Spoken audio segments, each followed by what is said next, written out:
I don't know.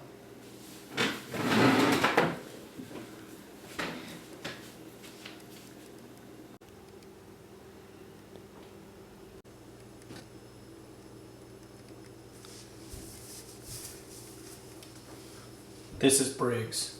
Get me the lieutenant now.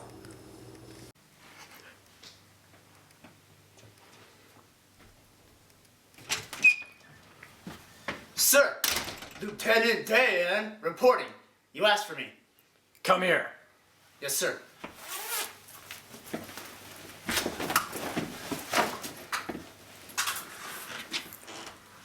Lieutenant Dan!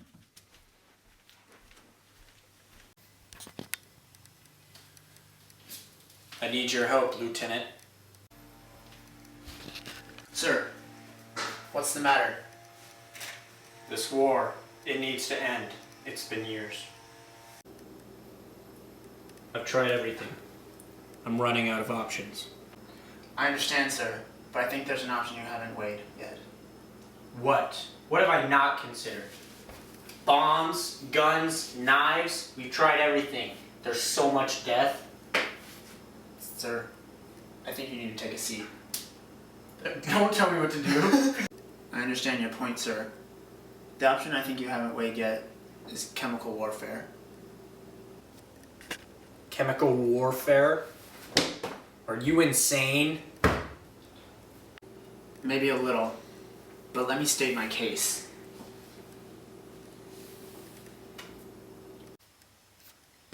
Enlighten me, Lieutenant. Enlighten me. Chemical warfare. I know. It's seen as a pariah oftentimes. Everyone fears it. For good reason. No, that's my case. Think about it for a second. War is war. Right now, our men are killing others in violent ways. What makes chemical warfare any worse?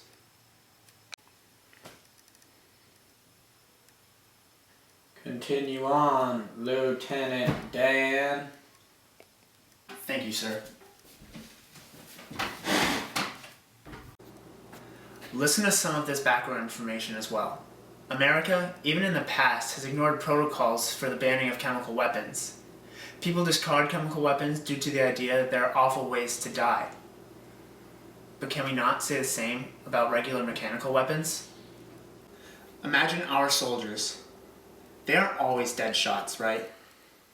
They could shoot an enemy in the gut, and that enemy would surely collapse. But who's to say how long it would take him to bleed out? An hour? 2 hours? 4 hours? It's driving me insane! You can never know! It may just be me, but that doesn't seem like a very moral way to die. In the case of chemical weapons, if they're used properly, they kill quickly, effectively, and morally. Also, who is to say that our enemies won't use them against us? Past events show that whenever it's most convenient, countries will ignore protocol and use chemicals. What's stopping them? Situations in Yemen and Vietnam, both are examples of how little protocols stop any country. It's madness. I'm still not sold. We can't just ignore protocol. Why not? You only live once, General. We can ignore protocol. No, not YOLO. Sir, just watch this simulated situation in which chemical weapons are used effectively and morally. Alright, I'll humor you. Thank you.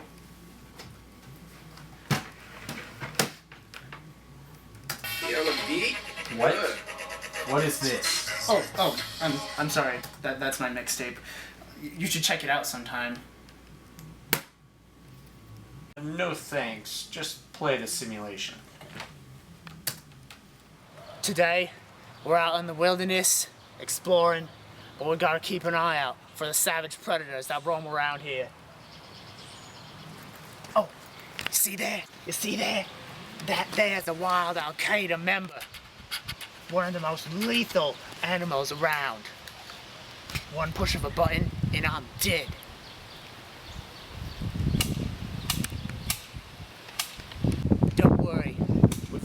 lethal nerve gas here. This nerve gas here, used in World War I and World War II, caused thousands, hundreds of thousands of deaths. Kills quickly, effectively, and morally. Victims are dead before they even know it. We'll see how it works here. Let's go.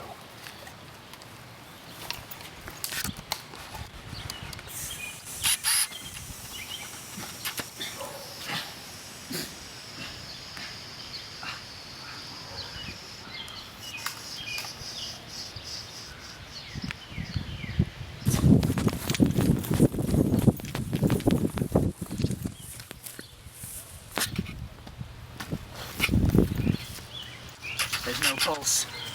Look at that there. That's a good, clean kill. 5 seconds, he was gone. No pulse. Effective, moral, clean. This is the weapon we need. Standard issue. Shiggy. So, sir, what did you think of that? That? What even was that? That? That was cinematic genius, courtesy of the guys down in Block 6. But never mind that for now. What are your thoughts, sir? Well, it wasn't as bad as I thought it would be, but it still seems worse than mechanical means of warfare. Sir, you need to realize this. In war, people die. That's what makes it war. If you think shooting a man with a gun is any more moral than using a chemical weapon, then perhaps you should consider this.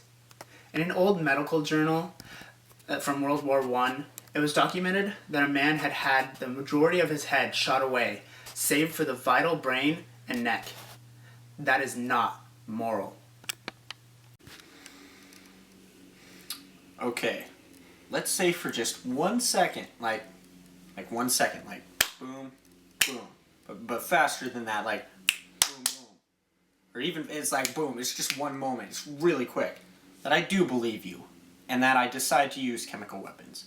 Wouldn't you just think that our own soldiers would start dying more? Or that, even worse, casualty rates among civilians would skyrocket? Well, as for the civilian casualties, it'll be up to us to train the soldiers how to use the chemical weapons effectively and not get civilian casualties.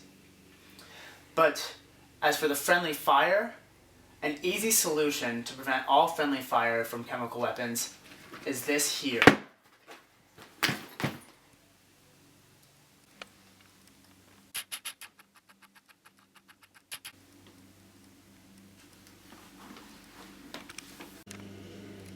What is this, Lieutenant Dan? Standard issue gas mask, sir. Works pretty well if I do say so myself. You make a good point, Lieutenant, but I still have a few questions and concerns. Alright, sir. I'll answer them as best as I can.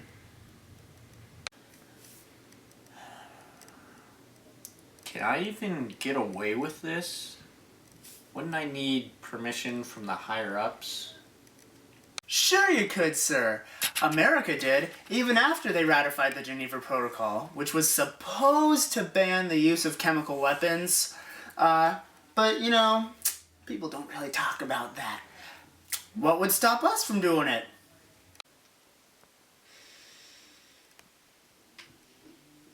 Alright. What about different chemicals? What would we even use? Well, in World War I and World War II, the most used gases were mustard gases, nerve gases, and choking gases. I'd say for our purposes, though, choking gases would probably be the best bet. Well, that sounds harsh. How bad would it hurt them? Sir, who cares? They're the enemy. If we don't use this, we'll just end up shooting them. And that can't feel too good. Yeah, it seems pretty legit, man. But riddle me this. I'm gonna be labeled as a coward and a barbarian, and that can't be avoided at all. Sir, I can assure you, nobody will think of you as a coward. And the only real barbarians in this situation will be the ones you use the chemical weapons on. Lieutenant Dan, I'm still not certainly sure about this decision right here.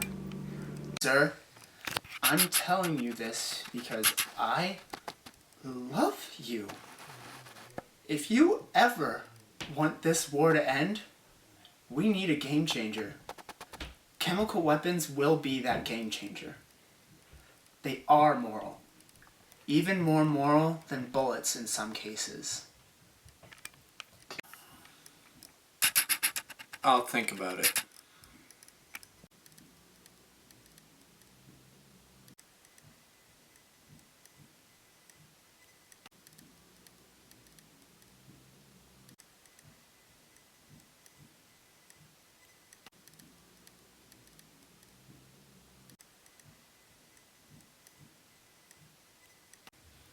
Are you done, sir?